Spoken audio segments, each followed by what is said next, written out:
Hello everyone and welcome to a new video. Today I am filming a next part in series I finished. I believe this is number 8 if I'm not incorrect, which seems a bit insane. So every time I finish 15 series I make a next one in this series of videos and update you on all the series I finished. Last one I posted I think was in end of March. So this is from the 6th of March to the 31st of July, at least this part of it. I already actually started on my next list for 15 series, so hopefully that will come early the next year somewhere. I am really slow finishing series, but also it's 15 of them. I do own them all physically, but I just don't have them here because I didn't bother carrying them back and forth for video.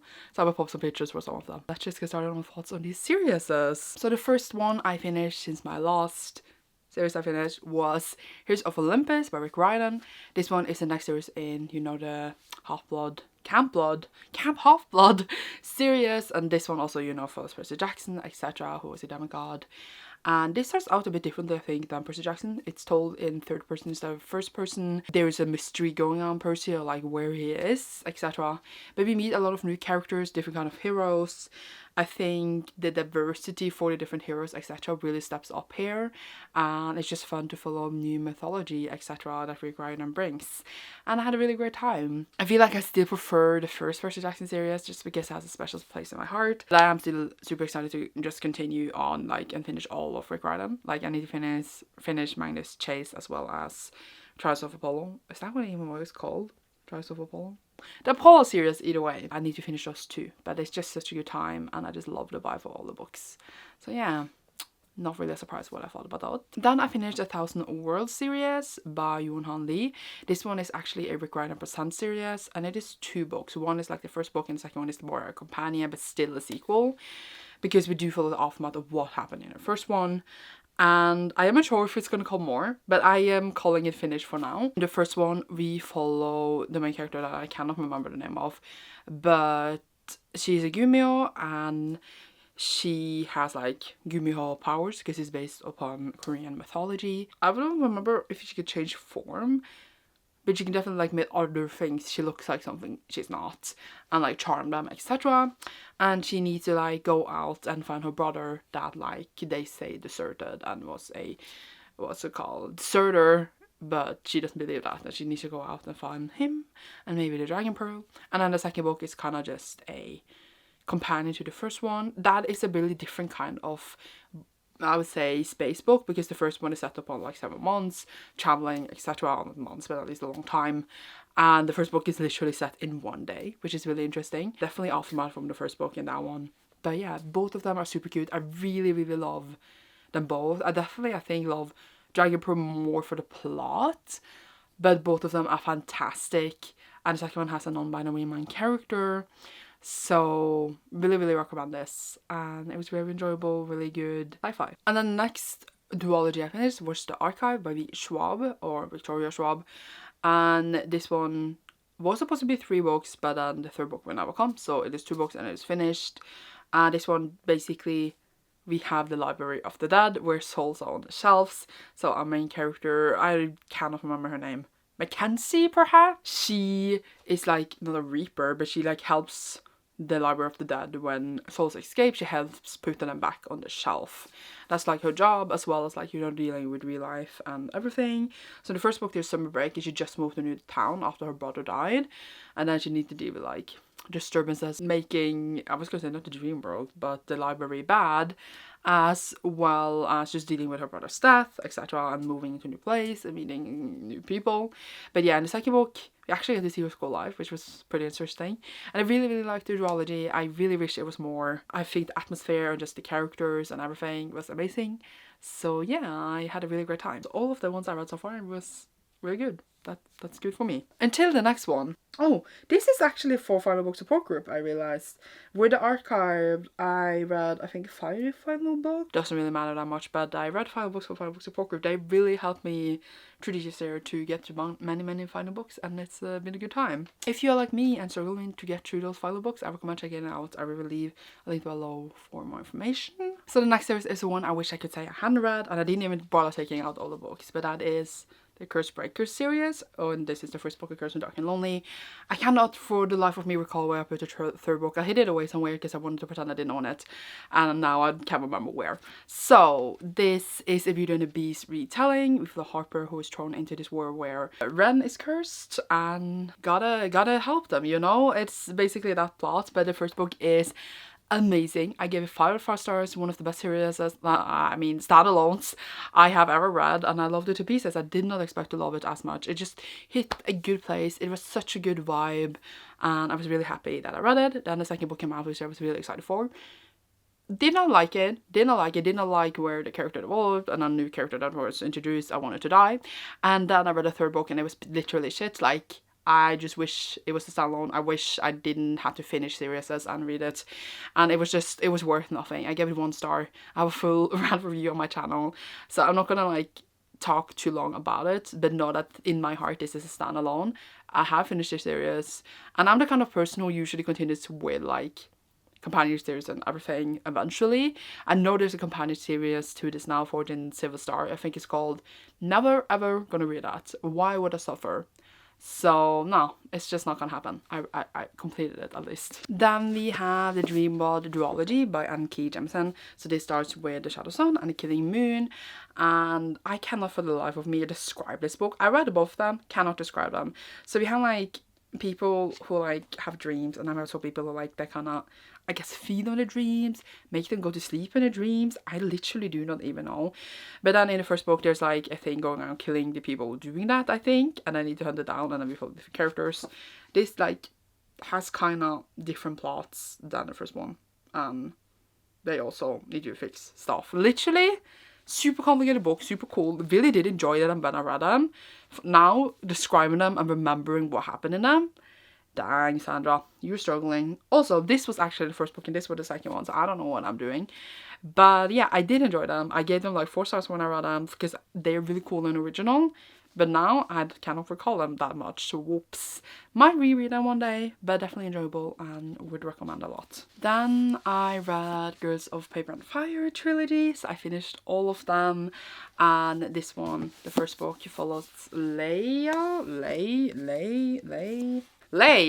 who has golden eyes, and then the Demon King wants paper girls, aka concubines, and then she gets chosen out against her will to become his concubine, and he does not, well, ask for consent. So it's a lot about like surviving abuse, etc., and going against this Demon King. And then we have just the whole story continuing that, and I enjoyed the whole thing. I enjoyed them. The second book is more like a journey travel quest thing, and the third book just concludes everything. And I think it was a solid series. I had a good time. It's sad, but it's powerful. It has a really strong affective relationship that has my heart. It's really like soft between them. Love that. I love that main character lay the whole time, and I liked how the story concluded. So I had a good time and would definitely recommend it. Then we have the Nema Chronicles. So we have Onyx and Ivory, which is the first book, and Channel of Flame, which is the second book, and this is by Mindy Arnett. So I think in the first book, the father of the main character was like accused, he like actually murdered for it, I don't remember, for like trying to kill the king, but then he never wanted to do that. And the main character also had like the ability to control people's minds. And then there are the creatures that comes out at night that they need to fight, and it's unsafe at night outside, and it's a whole thing. So what I like most about this series is that the main character, since she controls people's minds, she needs to learn the limits and not do it, you know, just to do it and be an evil person. So it's very interesting, and I don't know, there were some horses, there was an interesting romance. The second book here just starts somewhere interesting. I did not like love this a lot, but at least we get to conclude the story. It was just a bit weird. The first book was interesting enough. I enjoyed it, wouldn't like love it to pieces. It's just a fun YA fantasy series that like was entertaining, but it's not like I think about it every day. But yeah, I did enjoy them, I guess. I then finished Shadow of the Fox Trilogy. So in the first book we have Yumeko, here's her name, and she's half kitsune, so she can turn into like a fox. And then there's this dragon scroll. Every 1,000 years you can wish whatever you want upon this scroll, and a dragon comes forward and like makes your wish come true. But they split up this dragon scroll 1,000 years ago because people wanted bad things, and now people are trying to find the pieces because 1,000 years is coming up, and Yumeko's temple that she grew up in had one of the pieces and they got destroyed, and she's on the road to find the other pieces together with a samurai who's like from a dark clan. And then these two continue the story. Really love the whole trilogy, especially the ending was so sweet. They're like teared up, and just adventures and characters, you really care for them. It is such a good time and I recommend it a lot, and I am just happy I finished the series because it was such a good time, and yeah, very enjoyable. And a lot of cool Japanese mythology woven in. And then read this one, the Lights Trilogy. So this consists of these two books by Chloe Gong, and this one is a Romeo and Juliet retelling set in 1926 Shanghai, and we follow just Romeo, he's not like Roma, and Juliet, and they are like, you know, at each other's throats because they're from different gangster clans, and then this monster shows up and they need to collaborate because it's killing like everyone and they're trying to stop it. So yeah, I did enjoy the duology. I thought this actually, by the way, started out exactly the same as the first one. I was just like, am I reading the wrong book? But then it developed a lot and it became something different, but it was a good time, and the author is continuing to write in this world with characters we saw here, so I'm really curious to see how the world will continue more and read that other, I don't know if it's a duology, probably set in this world, because it is a really fun one and she established a lot here. And yeah, I think the romance was okay, but enjoyable books. I then finished the Blood Air Trilogy. Look at this blood on the edges. I don't have it for the first one, but the second one, really cool. And I know this got quite a lot of criticism before it came out, but I read the whole thing anyway. This one just follows kind of vaguely an Anastasia retelling. You have a main character who's like old throne and everything gets stolen, and then she's on the run with this thief to try to get back her kingdom, and that's what the first book follows. And then she has like blood powers, so that is cool, I guess, and different powers is set in the universe. It's just some weird questionable things that you could question in the first book that is like don't love that, but yes, they continued. The second book was, I thought was going to go in a certain direction, did not. Really did enjoy that though. And the third book was super boring because everything that you expected to happen happened. Nothing surprising. It was not the best, but I still read the whole thing and it was an okay time. I think then concluding, the second book apparently is my favorite because that had the best plot twists and was really enjoyable. Not like the best that I will think about, like I think I recommend like Shadow of the Fox or Ghosts of Paper to Fire more, but I still enjoy this and I read it. And then I read the Chris Quanchance trilogy. Quanchance, I can't say that word, but yeah, I have the like older covers. It does not match these like the cute ones. Wow, I cannot hold them, the cute ones. But yeah, obviously this is a romance adult contemporary series, and I am excited for what our Hong writes next. But yeah, in the first one we have Stella who like doesn't know how to have sex and stuff, so she hires an escort to help her. They're called Michael. They found a thing. It also have a lot of like autism in the books. In the second one, the mother of the dude finds like a woman from the Philippines, I think, that's gonna live with him to be his potential wife. So it's like kind of a thing there. This one had me really invested in the beginning and then lost me a bit, but the Chris Quanchance was also really good. And then the Heart Principle just follows a what's called violinist that is really like already burnt out and cannot play anymore, and then she meets this dude that just makes her heart soft because her boyfriend was an open relationship or like want to try other things, and she meets this dude and they all they do is like know each other throughout the books. So we see them appear, and it's a very sweet series. I think the last one was especially sad and painful, but yeah, the first one is definitely my favorite, and then the third, and then the second one. So yeah, obviously you can read them without having read the other, but I recommend all of them because they're really good romances that I really enjoyed. And as I said, very excited for what Helen Huang has next. And look at the spines, they don't even match. Hate my life. Then I finished the Pandava Series, which consists of 5 books instead of 4 that it was supposed to be. We're watching it actually. This follows our Shah that obviously finds out that she is a demigod in a way, and it is based on like Hindu mythology, and she has other companions that go out to defeat the sleeper that she left out by accident. And this beautiful story about family and friendship just have so many hilarious and good moments, exactly like you want like a Percy Jackson, for example, just have all the good vibes and so many cool stuff they meet and just need to challenge themselves and grow better and go together, and I just love it to pieces. The whole series was beautiful and I had the greatest time with it, so I recommend it a lot. I really did enjoy it, and it was just the greatest time. Can my parents not walk so much upstairs? It's really noisy, but either way, don't know what else to say about it, so we're just moving on. So then I finished a manga series. Too lazy to get out all of them. It is literally like 20 volumes, okay? But I finished Promised Neverland, which is one of my faves, and this one is set in this orphanage, and the kids, they find a secret about the orphanage out. I don't want to spoil it, but you can read it behind if you want to, and you will find the like kind of secret out once, but I just don't want to spoil it if we're gonna go in without knowing anything, because that's what I did, and it was amazing. The ride we go on with these characters and just how it evolved, could never have predicted all the plot twists and all the journeys for the characters, and I loved it so much. There was a point, I think in like 16, 17, 18, I didn't love it as much as I used to, but I still like loved the ending, and I love how it all came together and where we ended up and just the journey with the characters. But like the beginning, the plot, it was crazy times. I loved it so much, and it is one of my faves, and I actually completed the whole thing, so it was such a good ride, and it's deep into my heart, and I recommend it a lot for people, because you think you know the plot twist, but there's plot twist upon plot twist upon plot twists, and just so many secrets to be revealed. You're gonna have such a good time, okay? And then I finished the Simon Snow trilogy, which is by Emma Rowell, and Carry On, you know, used to be one of my favorite books of all time. I read it like literally 5 times, love it to pieces. And then the second book came out, and I was just like, what is this? Because it just ended and didn't know if third book would come.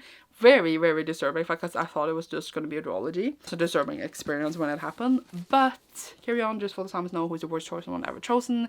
He is supposed to be like the hero and defeat the hideous humdrum, but he's struggling a lot and can't really use his powers, etc. And then he has this roommate Bass that he hates, but does he like secretly love him though? I love the relationship between Bass and Simon. It's like the best thing. This is a series that feels like a contemporary series, even though it's a fantasy series, and I love, you know, Bass and Simon so much. It's so great characters, as well as the other characters here. But yeah, the first book was great. I just feel like a lot of the plot points could have been stronger. The last book did not need to be this long and like just go on and on and on, and it didn't even have an interesting plot. Even like the second book had a more interesting plot than the third one, and this is supposed to be the final. But yeah, I love the first one, but I could see so many elements from the first one be developed into the sequels. I just feel like it took ages, and I just wish it was more fun. I don't know, like the first one, it never gave me the same feeling again. Like, I love the first one, but I am glad I finished it, and I love these characters. But it's just, I guess, not my favorite anymore, even though the memories I have of Carry On means a lot to me. The author also like, you know, words. Either way. Continuing, this is the last series here for today, which is the 15th one, and that is the Minefield series by Asti Abbey. And this one I read for Lit Literature Club, and it was really like a dark romance. So here we had a serial killer romance-ish. So we have a main character, Lana, who is taking revenge for something that happened to her many years ago, and she is just going around killing people, and then she meets the FBI agent on her case, and they fall in love, and it just evolves from there. Lana has a horrific story, and just look up the trigger warnings for this book, because it literally goes into details for a lot of horrible things, like murder, but also torture and sexual abuse, and just so many horrible things. But yeah, the reviews that are coming out of it is very interesting. I just wish the romance was more developed and other parts of the story was more developed. I was really invested in the beginning. I actually thought I wouldn't like it at all. I was very invested. I was just like, oh my god, what is going on, and just very into the story. But then it just became a bit tedious and long, and I feel like it just took ages for anything to happen. And I thought it was going to be like spicy and full of sex, but it was not. Like, it has sex scenes, but they are not good. So that was very disappointing as well. Some good parts were good. Like, there are parts of the story you definitely could, like, kept me at the edge from my seat. It was very interesting. And the other parts, that were just not it, you know. Especially since this is a romance, it just didn't have the grounds to be the romance the author wanted to be, I guess. And it definitely has, you know, a morally very dark character that make me question my morals, which makes it a good discussion as well. And you're like, yeah, not question my morals, but definitely see where she's coming from so deeply. So that's just very interesting. That's what I'm trying to say. I ended up like averagely liking this, which was more than I thought I would initially, so that's great. But yeah, that is the 15 series I had for you today that I have finished, and short thoughts on them. So next part will hopefully, I think, be later this year, depending on how much I do for Final Book Support Group in November, or early next year, because you know I cannot finish all series always, but I'm trying to be better at it. But I still just start new ones. Oops. Now I hope you enjoyed this a lot, and thank you so much for watching this video. Leave a check mark emoji down below if you enjoyed this, checking off those series, you know, and you will see me soon in a new one. Bye!